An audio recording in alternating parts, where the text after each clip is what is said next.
Good afternoon, everyone. Live from Silicon Valley, California, this is Success Sadhana. My name is JM, and I welcome you all to a program today to discuss actions, how they speak louder than words.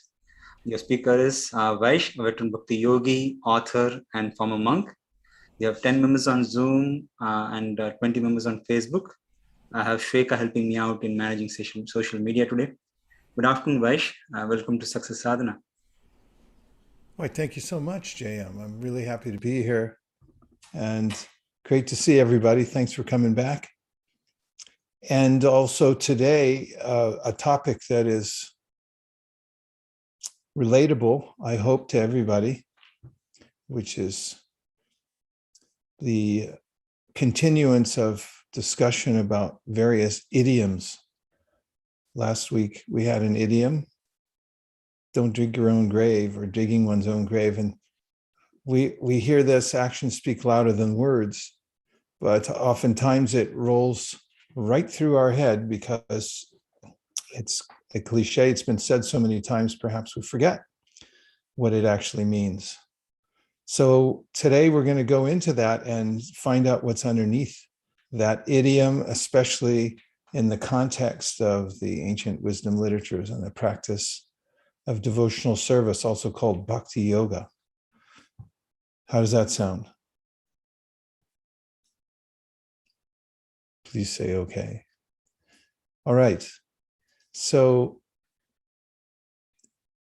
as we're all coming from various duties in our lives, and we've come to take shelter in this room, let's take a minute to introspect and just get centered. So try this. Sit up a little close, a little taller than you were a second ago, just an inch. You don't have to overstrain, but just sit slightly erect. And when you do that, you'll notice that your mind comes to attention. And you can take advantage of that by closing your eyes and then putting your attention deliberately on your breath. And as you breathe, relax, but keep an alert mind. Don't become sleepy even though you're relaxing. When you go to the ocean and look at it, it's beautiful, but it's a mystery. What's underneath? We can't really see.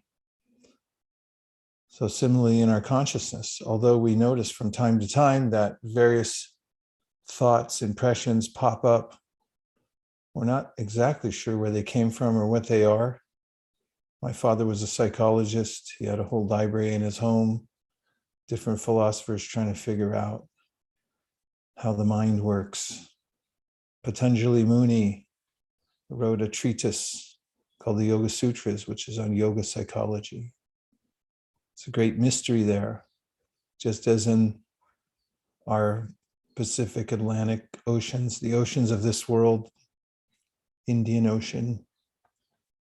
Oceanographers say we've only cataloged about 10% of the life forms there. What are the other 90%? What are the various impressions, feelings that we have stored deep inside us?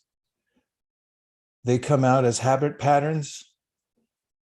We go in a certain direction, we react to various situations in our life because of the impressions that are already there within our mind, and that's called karma. We're being pushed forward by these impulses that become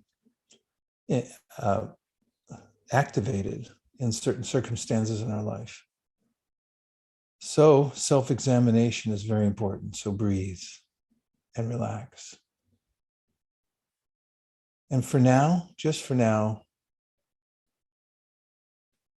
which is the title of one of my friend's new books, Just for Now, let all the other thoughts fall to the side and just be there with your breath.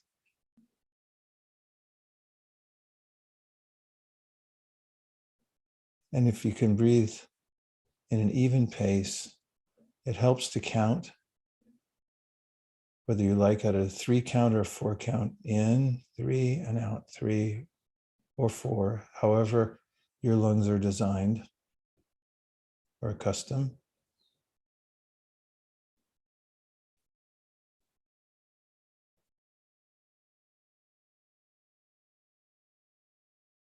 And now as you're breathing,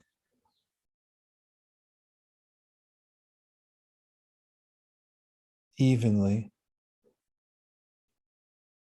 in your mind, mentally, see the 2 syllables together, R-A-M-A, Rama. And as you exhale, mentally say Rama.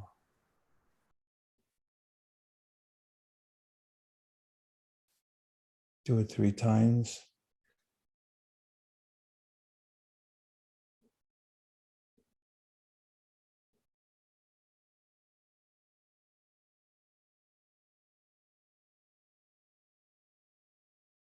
And now,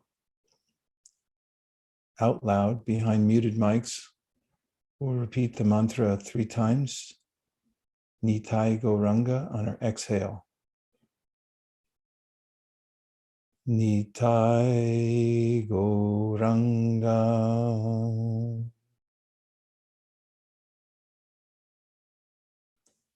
Nitai Gauranga.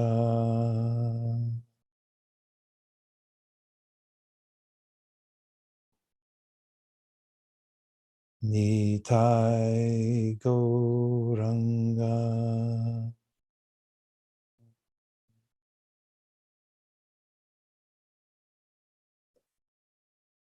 And now mentally, say Nitai Gauranga on the exhale 3 times.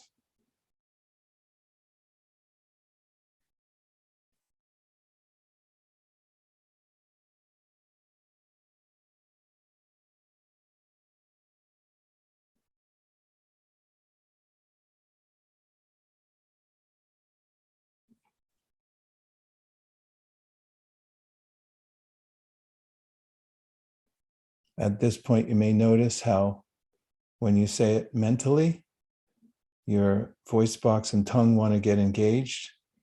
So we're constantly sending signals from our thought world into the external physical body that we're riding around in. And if we take time to focus on higher sound vibration like mantra, then throughout the day, when the various impulses to speak come in, we can filter them out. Just like on my iPhone, I get messages all day long saying scam likely. And if you're able to fortify your mind for which kind of thoughts are coming in as a scam call, they'll have a little label, scam likely, and you can just ignore them. Take 2 more cleansing breaths.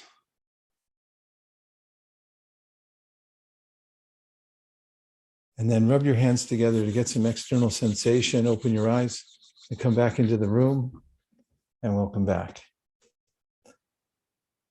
Today, we're going to look at a few slides and then take some reflections, because your reflections are always so insightful.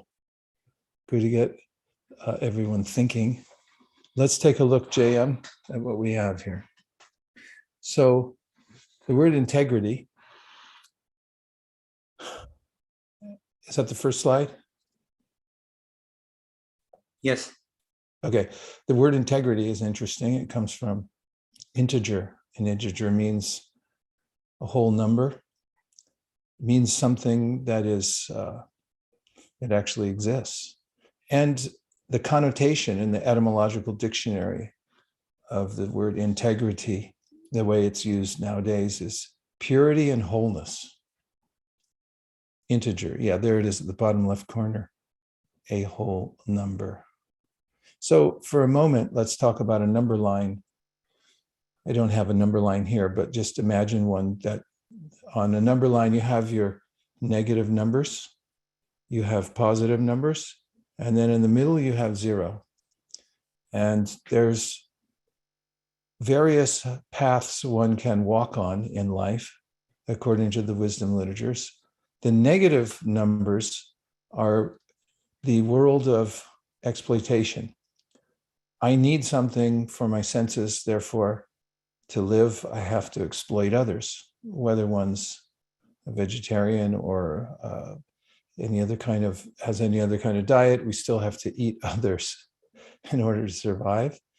There's also ways in which moving about in the world, just my existence means others have to suffer or go down. It's a law of nature. And it's called the world of exploitation. And that creates karma that I have to pay back. I'm incurring a debt for the ways that I'm moving in the world. That's the negative side of the number line. And then we have the positive side of the number line, which is work in devotional service. I'm moving in the world, but my intention and purpose are for serving. And there's no implication on that, in that. No implication meaning there's no debt to incur because I'm not working on my own behalf. Now, of course, in the middle, we have 0. And oftentimes, those who are caught on the negative side of the number line and who are having to work hard to pay off their debt reason that a spiritual practice means to come to 0. Just stop desiring altogether and stop working altogether, but that's not possible because a living being is active. And we have desires, we have volition, and we can't stay for very long in 0. We have to move one direction or the other. Therefore, the wisdom literatures teach us that if we can become oriented, which is an interesting word, towards the positive numbers and move in that direction, then we take on our integership. We realize that I am something substantial and there's a wholeness that I feel. Okay, so let's look at the concepts of wholeness and purity. In the definitions of integer, we found purity and wholeness. Those are prominent meanings that are found to be pervasive in the context of the word integrity. So pure means not mixed or adulterated with any other substance. It's kind of attractive to the mind, isn't it, when you see pure water as an example, and the idea of something pure, unmixed. So what are we talking about in this context? Next slide is the original our original consciousness. I'll read this. Consciousness is originally pure like water, but if we mix water with a certain color, it changes. Similarly, consciousness is pure, for the spiritual being is pure, but consciousness is changed according to the association of the material qualities. So we'll come back in the room for a second, just talk about this concept. And that is, there's a term given in the yoga literatures called upadi. And the example that's most frequently given is that of a crystal. Crystal, you can see through, it's pure, but if you put a red bandana at the base, then the crystal looks like it's red also. It assumes that color, and that's called anupati. So my consciousness is pure, but when I come in contact with material nature, which is a nature foreign to me, I am actually conscious energy, which is categorically different from material energy, earth, water, fire, air, ether, mind, intelligence, and ego. These are gross and subtle material elements, and they come in a variety of colors. There are primary colors, which are red, blue, and yellow. And so when you mix all those together in various combinations and permutations, you could come up with a varied color palette. So the material energies are governed by three qualities called sattva, rajas, and tamas, and they mix together in combinations. And then you get the kind of variety that we see in this world. However, when we interact with those varieties and those qualities in the material world, then our original pure consciousness takes on the qualities of those we're associating with and the modes that we're associating with. And therefore, I come into what's called the bodily conception of life. I think I'm a man or a woman or a cat or a dog or an elephant or a fish, but none of that is true because the body is the vehicle I'm riding in right now, but I've assumed a particular form because of my association with these modalities. And material nature is very accommodating. It gives me a particular body according to my conscious awareness when I'm leaving the present body I'm in. This all according to Bhagavad Gita and the Yoga Sutras, Srimad Bhagavatam, the primary and standard literatures of wisdom from the East. So when I'm out of that sense of myself as being a pure spiritual being, I associate with an energy that's unstable. Have you ever noticed how the material world, the material nature is unstable in any aspect in your life that you can think of? How it's, when I mean unstable, it's always falling. How about just using the colloquial? It's always falling apart. Anyone? Or is it just me over here in Burlingame? I mean, if you look around and you see just if you have a house or an apartment that you live in or a TP, and you look around from day to day, parts start falling off of it for no good reason. They just fall apart and think like, why is that happening? Well, why would I even question why it's happening unless I'm from a different category of energy? It's not, to me, it's not a good idea to fall apart, because I never do as a conscious entity. In the Bhagavad Gita, Krishna talks about the nature of the conscious self. He says, you can't cut it, you can't break it, you can't smash it, parts don't fall off of it. Mayank said our software keeps breaking all the time. Software falls apart constantly. Yeah, it's amazing. If you just leave things for a little while on their own, they start to disintegrate. And when I identify with that nature, and I think this is me, for instance, if I think this is my body that I'm sitting in right now, it's a cause for concern because it's fallen apart. And it's if I sit around for very longer than like one day without going out and take care of my body, it'll just completely fall apart. So there's a way in which the anxieties that I feel in life are because of this upadi, and I don't feel my wholeness, and I don't feel my real nature, which is unchanging, because I'm identifying with the external energy. Okay, I'm going to show one more set of slides and then we'll have a discussion. That chat box is calling for you now. Okay, the other meaning of integrity is whole or wholeness. Whole means in an unbroken or undamaged state. That's kind of interesting. And taking that to the next slide, so it's parallel with the last concept of purity, we get wholeness. And one of my favorite statements that comes out of an Upanishad, an ancient wisdom literature that's thousands of years old, that says all sorts of incompleteness are experienced due to incomplete knowledge of the complete. So we do have wholeness to us. We are an integer. And when we forget our nature, and when we forget what we're connected to and where we came from, then we experience incompleteness, although we are complete in our pure state. Okay, JM, let's come back into the room and see about any thoughts anybody has at this point. You can either write in the chat or you can speak up because we love to hear your voices. We have a couple of them on the Zoom chat. One is Okay. from Jay Kali. We are chaos and order. Natural entropy compels us to chaos, and conscious will compels us to order. Oh, wow. That's a really nice statement. Thanks, Jay.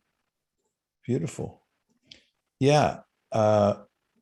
Natural entropy compels us to chaos, and conscious will compels us to order.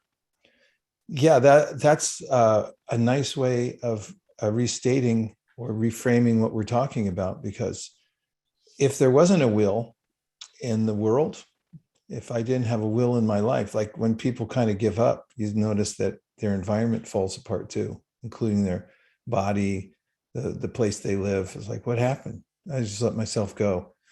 But when the conscious will is alacritous, there's a way in which we feel compelled to put things in order. So in that sense, one of my colleagues refers to the living force that we are, that we all are a living force, to an organizing particle. Our nature is to organize things and put them in order. Matter doesn't put itself in order. If you blow things up and then scatter the pieces, they don't naturally come together. They tend towards entropy. Nice. What else?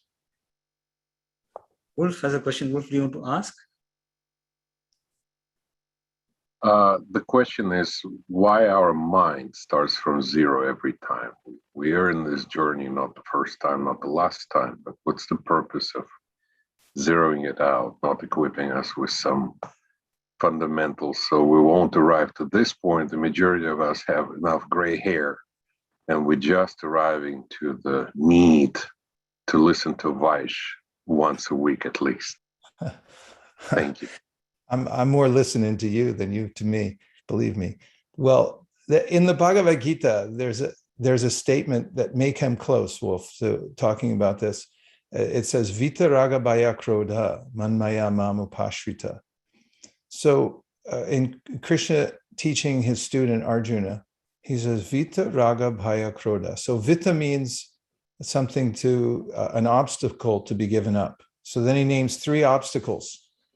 And it's a first one, raga. Raga means intense desire to try to enjoy the temporary world. And people know about this actually, but it's really hard to give up unless you have an alternative route, because zero doesn't sound so good. So mostly I stay engaged in trying to get what I want and put it together. And there's nothing wrong with that as long as we're maintaining ourselves for a higher purpose. Otherwise, just wanton consumerism or trying to get sense gratification for its own sake is a well-known hyphenated word, dead end. So that's the first thing, is get over it. You know, this idea that just by getting more and more material things, I'm going to be happy. So that's called raga. Vita raga. Bhaya means fear. And this is where the zero part comes out a lot. And it's mentioned here specifically. Bhaya, fear means fear of a personal existence. And the reason, the psychology behind it is that there's a way in which the world is a painful place. Actually, we talked about it last night on Bhakti Circle. There are threefold miseries that are always with us. When one stops, another one starts. And so I get this sense that interacting with the world is painful, and therefore I want to zero it out and start and go to the zero, because that is as far as my logic takes me to understanding how to get free from pain, and just say, all become zero. So that's where Krishna says you got to give that idea up too. So like if somebody's in the hospital and they have tubes coming out and they're just suffering and they feel like, oh man, maybe I'll never recover. It's probably better if I'm not alive. But the doctor says, no, there is some medicine that can cure you. You can get better. And then you'll be, all the bodily functions will be as normal as they were before. And it's like, no, I can't imagine that. So just I'd rather die. So this is bhaya, this a type of fear based on a misconception of who I am. And krodha means anger. I hear so many conflicting ideas about what the truth is and the competing philosophies and so forth. They just say, it's all nonsense. So I give it all up. So he said, don't do that either. There is a way through the doubting process to come to what's called a siddhanta. A siddhanta means to understand precisely what you are and what your purpose is in life. And when you have that, then you become an integer again. You become whole. And you can have integrity. So why do we start from zero in this life? Is that what you're saying, Wolf? Why don't I start with a higher number? Yep, that's the why there is wisdom we learn at 50 versus at 5. Okay, so again, going back to the Bhagavad Gita, in the 6th chapter of the Gita, Arjuna asked this question. Arjuna is the student, and he says, so what happens if I take the spiritual practice and let's say I don't give as much time to applied calculus as I could because I'm trying to study the spiritual science, and maybe I don't get in, I don't get into Caltech, I get into, I don't know. I'm not going to say another one because I don't want to put a secondary. So, I'm leaning into my spiritual education. So what if I get into this and then I don't make it? And then he gives the metaphor of a cloud that breaks off from the bigger set of clouds, the massive clouds, and then it becomes a small cloud, and then it sort of dissipates and becomes nothing. He said, is that what's going to happen if I take to a spiritual practice? And then Krishna says, no, because anything you do towards your spiritual advancement, you get to keep. Unlike everything else in this world that goes along with the body. So then he says, when you take your next birth, at a certain point, you'll be reminded of the progress that you made in the last life, and you'll take it up. That's why you find people at various times in their life, they say, aha, I've forgotten. And they just have a natural instinct towards spirituality. It's already there. They've already made some progress. And so this is, Krishna says, even without seeking it, it's not like somebody came knocking at the door. They already have this hunger for it and they look for it. So it doesn't matter what age you start at. When it comes into your mind, and obviously it's already there for you, Wolf. Otherwise, so Prabhu, you wouldn't be Wolf. Yes. What you're saying is, if I understood it right, that the premise that we are starting at zero is questionable in itself, because the very fact that we are getting wisdom at 50 is a sign of past accumulation. Otherwise, we wouldn't have been wise at all, so to say, in this lifetime. Thank you, Rajiv. Yes, I am saying that. And you're always so articulate.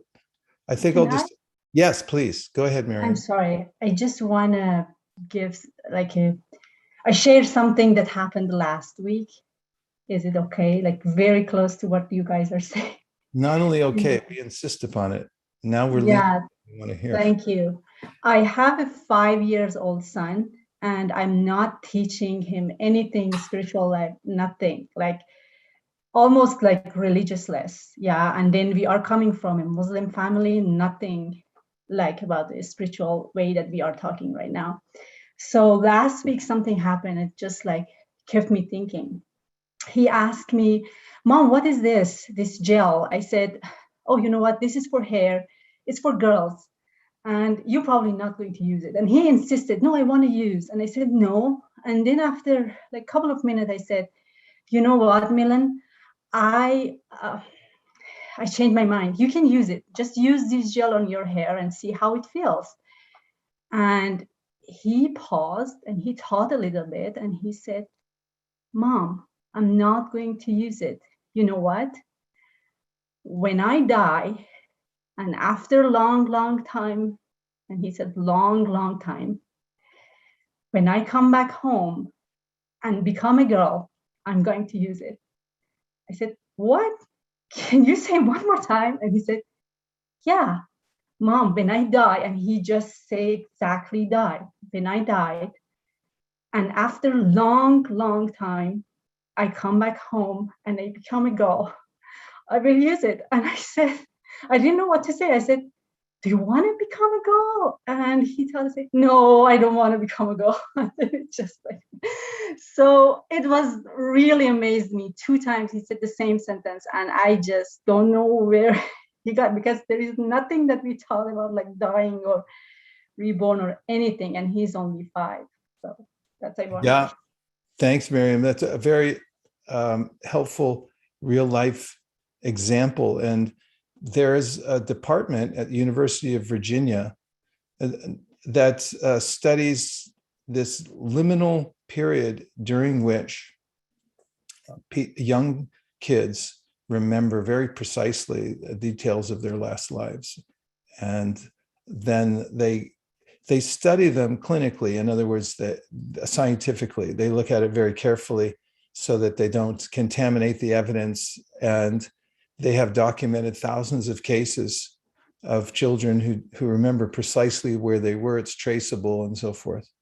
That's empiric, but we all have a natural sense of that also as we become more aware of who we are and notice that, hey, I'm not this body. We can see for ourselves. Yes, thank you. Very, very helpful. JM, there's more on the board, I think. Yes, a couple of more. Sandeep says, as far as conscious experience is concerned, time is an illusion. As far as Conscious experience is concerned, time is illusion. Yeah, well, it's as mentioned in the wisdom literatures, it's one of the external energies, or it's an energy of this world that's moving through. And we're not part of this world. Actually, we are timeless. And there's a way in which the idea of past, present, and future becomes confusing to us in this world because of the force of the energy called time, or kala. However, there is a situation beyond time that is our destination. I mean, it's one of the destinations of spiritual practice, is to be beyond the energies of this world, which are very confusing and disorienting. What else, JM? Pavni says, I like that our consciousness is pure. As original conscious entities, we are not at all contaminated, but get contaminated when we are connected with the middle modes. Yeah, so one of the teachers of devotional service or bhakti over 500 years ago, Chaitanya Mahaprabhu, taught that through the practice of bhakti, especially the mantra meditation and chanting, he said, Cheto Darpana Marjanam, that the mind is like a mirror. And when it gets soiled at different degrees, we need to clean it in order to see ourselves and see everything else clearly. So the process of bhakti or bhakti yoga, it cleanses the mirror of the mind. And then we can see ourselves, we can see the origin of ourselves. Yes. Linda has a question. Please. What do you do when someone questions your integrity, when you know in your heart your intentions were pure? This happened to me with a close friend recently, and it was so hurtful and confusing. I have not been able to talk with them since. Oh, I'm so sorry to hear that. And these types of situations happen more often than we'd like in this world, don't they? There's so much room for acrimony in human interactions. However, having said that, the principle of integrity is so strong. I'll just use another colloquialism, which is that it all comes out in the wash. If you have integrity and your intention is correct, it always comes out in the end. The end may take some time, but there's no need to adjust your TV set, because if you have the right intention, then there's a way in which that will be revealed at a certain point, and the situation will be resolved. In the meantime, what do? If somebody misunderstands you and try to cause as little damage as possible, and leave it alone if it's not working. There are other ways to communicate to people if they're open to it, but keeping the principle in mind that if you were doing it sincerely and you were doing it with the right intention, whatever it was, then ultimately you have nothing to worry about. That's another statement in the Bhagavad Gita, which is that when you have the right intention and you're taking steps purposefully based on that correct intention, then there's nothing to lament. No matter what else happens to you, you're walking on the right path.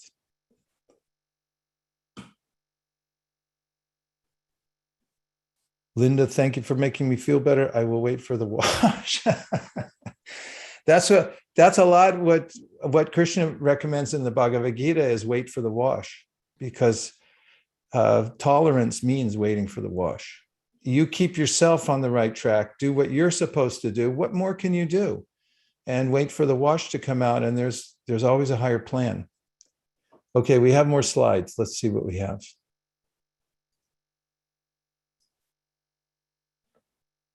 Integrity test. Oh, there's a pop quiz. I hope you're all ready. Are you ready? What do you do behind closed doors when seemingly no one is watching you? Integrity is doing the right thing even when no one is watching. C.S. Lewis. So this is the integrity test. Actually, you don't have to reveal it to anyone but yourself.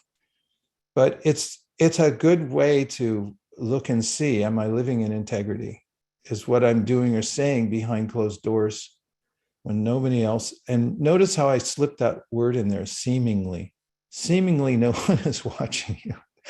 Because there's a sense we get when we're practicing introspection, and also from the ways in which miraculous things happen in our life, that someone is watching us. And this is confirmed in all of the wisdom literatures. In the Yoga Sutras, for instance, Patanjali Muni says, yes, there's an Ishvar. There is a watchful eye looking over you. So don't feel like you're ever alone. And also don't think that you're getting away with anything. There's nothing that you can do that's not being witnessed, which is kind of in one sense, it's a sobering thought, isn't it? I don't know how all you feel, but I sort of, in times of non-integrity, I just want to ignore that and say, no, there isn't. And that's called, the word ignorance? Everyone knows. How about pronouncing it like this? Ignorance. Ignorance? Ignorance. Like, what are you doing? I'm ignoring the fact that everything I do counts. Why does it count? Because there's somebody watching me. So this is the first part of the test. Just notice. And next part is a concept that I learned when I studied economics. First thing I read in the economics textbook was about dollar votes. I love that concept. Hey, what is that paper thing you're holding in your hand there? It's a vote. Well, how many votes do you get? Well, let's see, 100 on this one and 1 on that one. And now the next question is, what are you voting for? And then the answer, according to economists, which is really a social science, it's measuring like, why do people do certain things, and how do prices get determined through supply and demand and through the social behaviors of people in general. So what are you buying tells a lot. Nowadays, there's definitely somebody watching you. When you buy something, somebody knows about it somewhere, unless you cover your phone with aluminum foil permanently, and then wherever you go, you only pay cash. Everybody knows what you're buying, and they have a composite. And that's there's a universal idea like that too. Whatever we're doing is calibrated, and it's not for a sinister reason. It's actually to accommodate us. Just like, if you thought of the idea of gathering data on everybody and let's see what they want, and we'll give them exactly what they want. And that's the kind of idea behind it. So when I'm spending, wherever I'm spending my time, I'm voting. And whatever I'm buying, like what am I buying into and what kinds of things am I buying? If we look at my profile, someone's going to say, yeah, that's what they're voting for. That's what they're about. So ask yourself, what are you buying? And what are you buying into? It's part of our integrity. Next is we vote with our feet. And the body is a chariot. It's a vehicle. It's not us. So where are we driving it? And so there's this beautiful poetical rendering about how the body's a chariot and the heart is the driver. So whatever is in our heart, and this is a concept called Shraddha. Shraddha, sometimes people translate it as faith, but actually it's an active verb. Shrad means the heart, and dha is an active verb. It means where you place something. So what are you putting your heart into? So whatever your heart's into, your Shraddha, that's where you're going to go. And so we're voting with it. Hey, you're here. You just voted with your feet. So that's part of your integrity. So you may show up somewhere and then say, I'm not into this today. Well, how come you're here then? Or you may say, I'm into it, but then you didn't show up. So like, how much are you into it? So these are very practical ways of looking at our profile, self-examination. So here's some of the benefits of integrity that we can discuss, and they go like this. Fearlessness. If you have the right intention and you're telling the truth, which we'll go into in a second, then you got nothing to worry about. And in fact, everyone who knows, over the summer when we went into Patanjali Muni's teachings from the Yoga Sutras, that the yamas and niyamas are prerequisite for those going into spiritual life.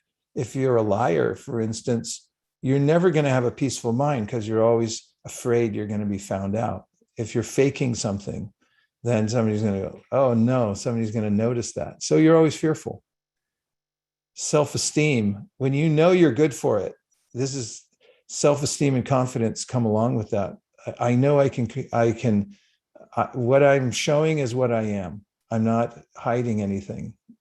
I'm good for it. So then we have this natural sense of self-esteem and confidence, and we get a peace of mind from that. And this is where a sense of happiness comes from in our life. Despite whatever else is going on around us, if we have that eye of the storm where we know we're honing our intention and keeping our integrity, we're doing what we say we do, and we're acting according to what we're teaching and espousing to others, then there's a way in which we have this natural sense of happiness.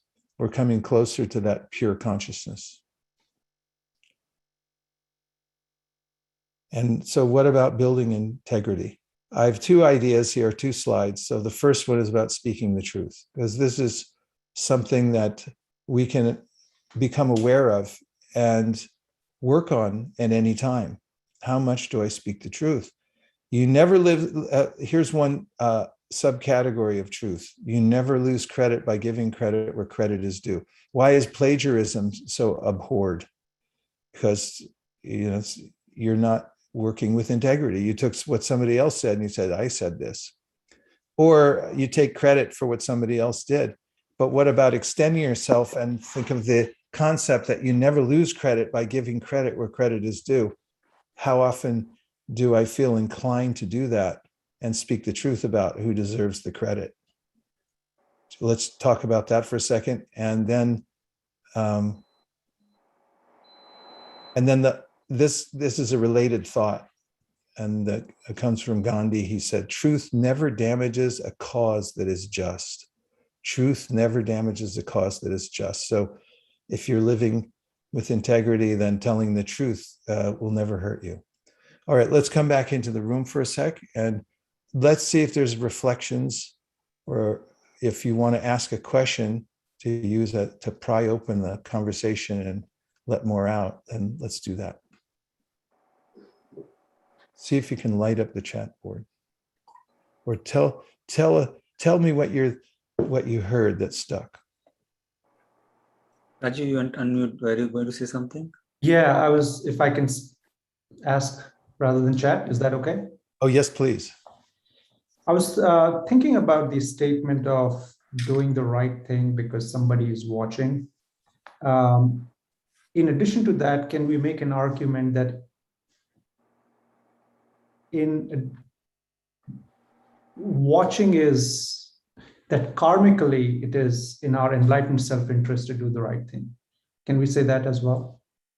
Yes. Even if nobody is watching. Yes. But if there's nobody watching, then there's no, the karma doesn't really make a lot of sense. Mukta, you wanted to jump in?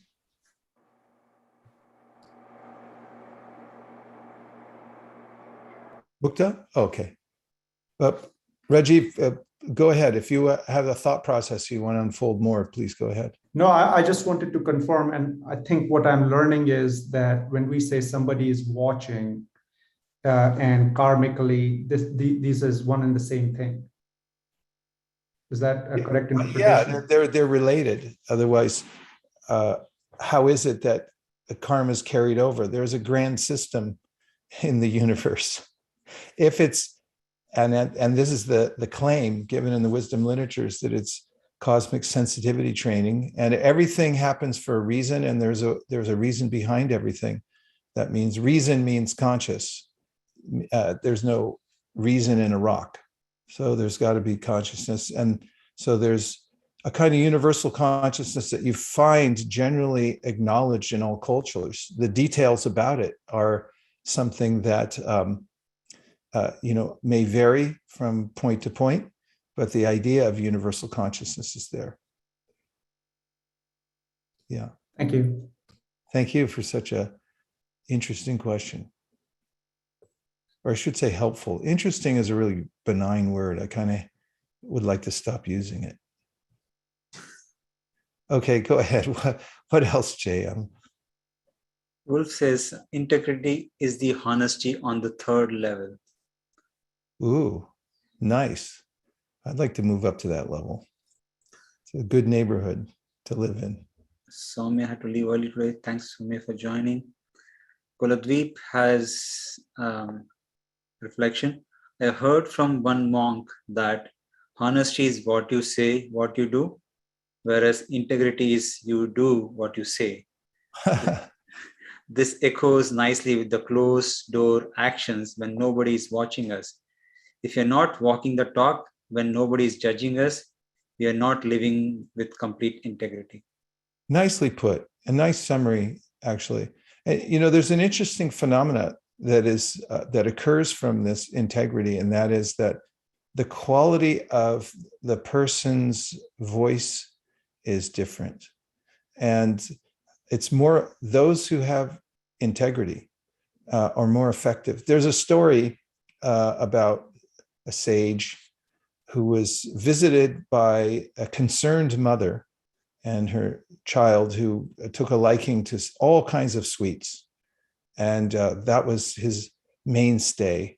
And he would eat so many sweets that the mother became concerned about his health.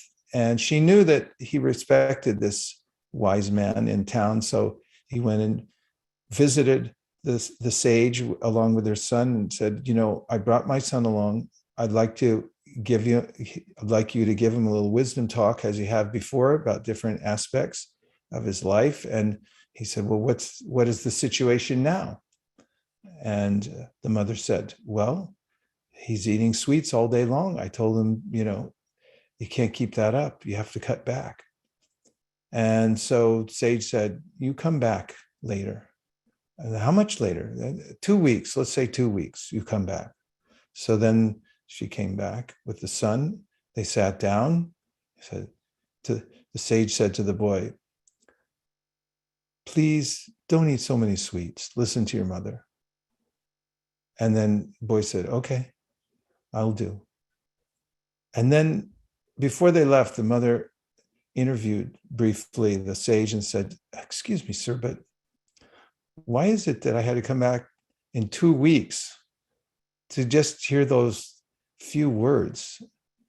And the sage said to her, 2 weeks ago, I was eating too many sweets. And so there's a principle, and it's actually explicated in the, Yoga Sutras, Patanjali Muni says if you're avowedly truthful, then your voice starts taking on this power of manifestation wherever you go. And part of it is that when you walk into a room, because people know you have integrity and you tell the truth, then they believe you. They naturally believe you. Not everyone always believes everybody, but you'll start to develop this sort of siddhi or kind of a power that people believe you. And in relationships, integrity is the mainstay. If you lie to your significant other at any point, then it degrades the relationship, because then he or she feels like, okay, can't be trusted. And trust is the nucleus for a relationship. So it's a Vaksiddhi. Yeah, it's called Vaksiddhi. The Vak means the voice, and Siddhi means a perfection. So you can attain Vaksiddhi through speaking the truth. JM, what else? Angela says, say what you mean and mean what you say without being mean. Not my words, but not sure who put this thing together. I like it. That's really nice. Thank you, Angela, for sharing that. Okay, let's look at the last slide since I'm running out the clock on the field here. So the first part we talked about in integrity is telling the truth. See how it feels. There are different aspects. I'll just review different aspects of telling the truth. They're not there on the slides, but there's half-truth, there's embellishment, there's the outright lie, and there's gossip. Gossip tends to trend into giving unsubstantiated information about other people, or even saying it behind their back, or especially saying it behind their back. So if you look at those various kinds of non-truth telling, and try to stay closer to telling the truth in all situations, but don't be mean about it, as Angela said so aptly, then you'll start to notice that power of integrity will grow within. And finally, in the last teaching on integrity, and there are many more, but these are two that I found to be practical, because truth telling means, okay, let me try it out. The next time there's an opportunity, I can embellish, give a half truth or an outright lie. I don't do that. I just say what the truth is, but I do it, as Angela recommends, in a nice way. So make a virtuous plan and follow it to the best of your ability. This is a way of testing our own integrity and just see how far along we are. The test of a yogi, devotee, or self-realized soul is that he or she is able to control the senses according to his or her plan. So find out a good plan. For instance, like what's a good way in the day to have a spiritual experience every day? It should have what's called sadhana, or a way of waking up and practicing in a certain way, even if it's minuscule. It doesn't matter how big it is to start. And can you stick to your plan? Do you have integrity with the plan? So another statement I inherited picked up a long time ago was stick to your plan, your dreams will follow.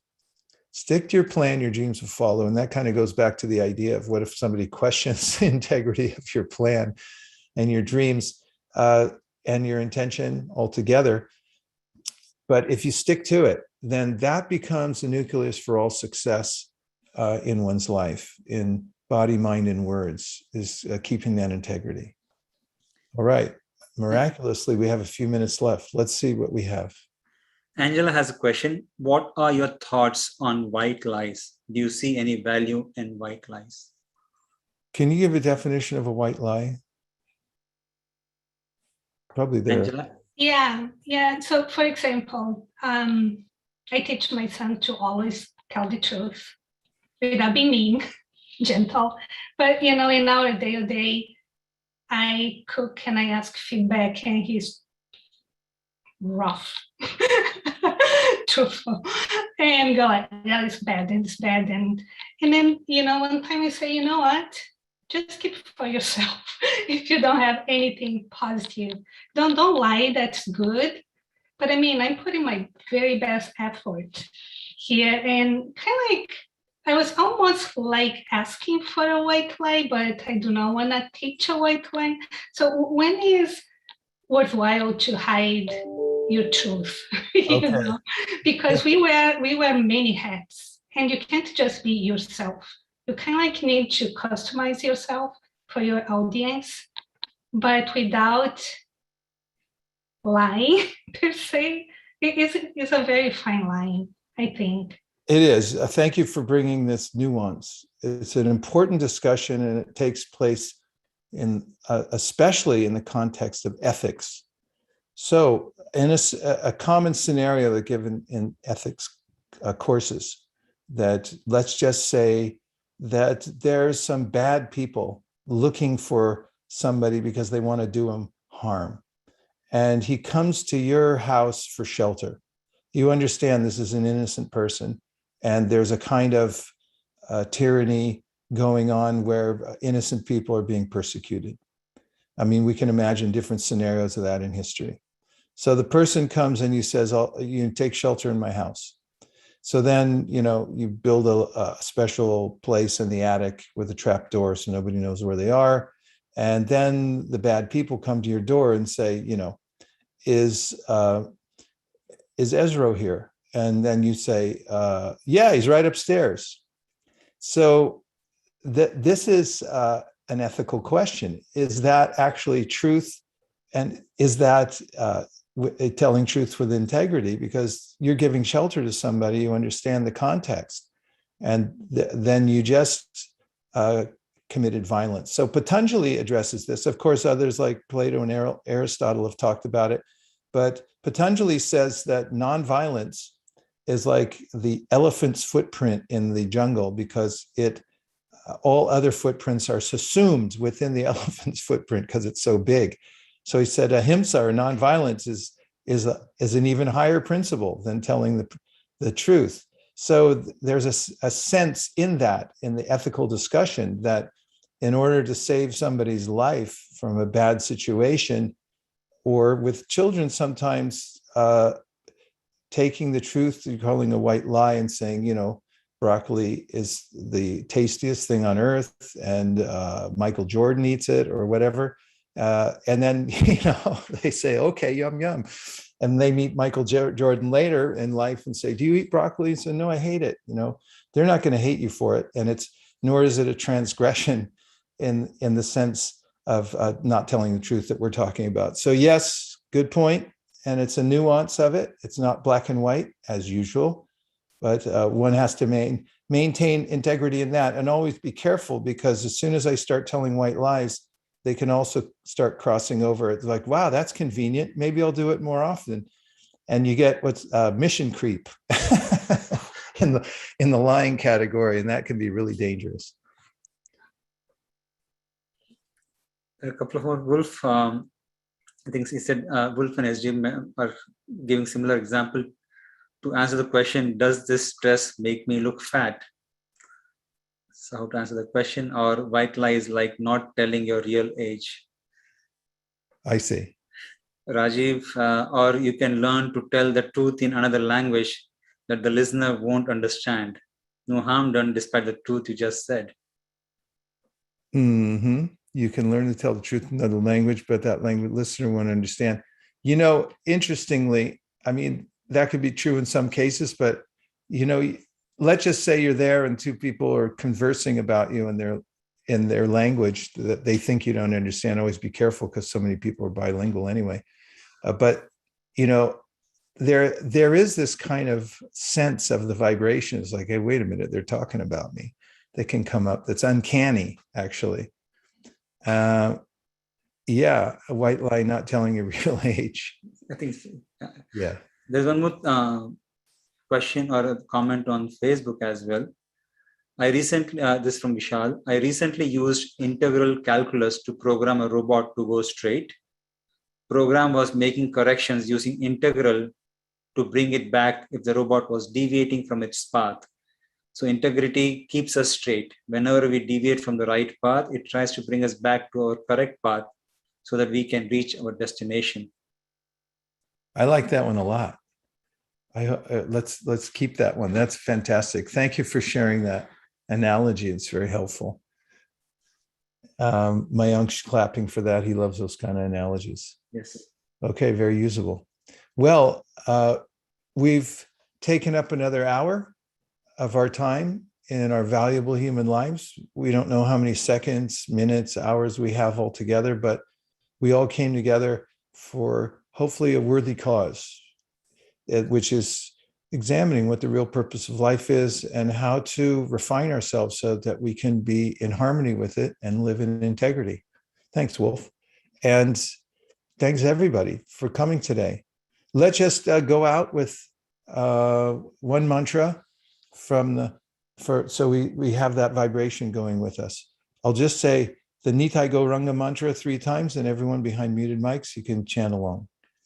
Nitai Gauranga, Nitai Gauranga,